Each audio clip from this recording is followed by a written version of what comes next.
phải đi nỗi nhớ xưa là phần cứ đi nhớ phần sai cứ đi bukan musuh dengan sai phải đi ở hai sâu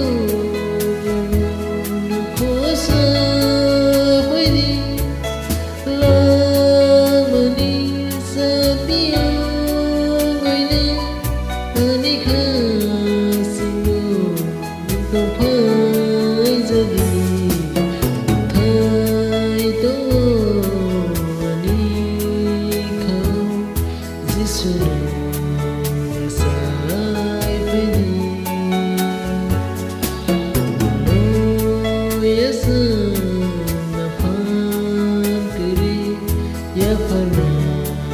saya kira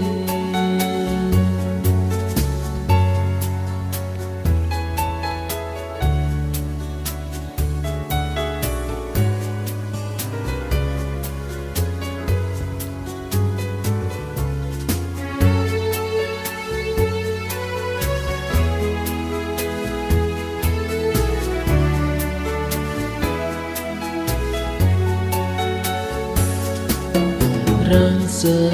rupanya sakri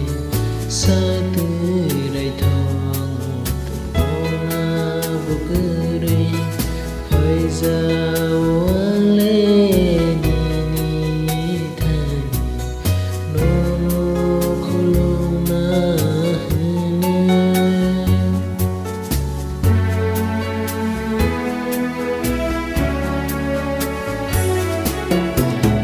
serupanya sakri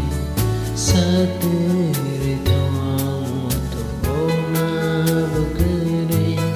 phải giao lên ni thani no khulong na từng thấy tôi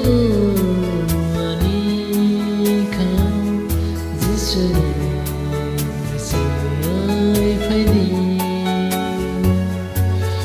nỗi nhớ xưa là phần cứ đi ya pernah saya kira bukan musuh sai phải đi ở hai sâu nằm khổ xa phải đi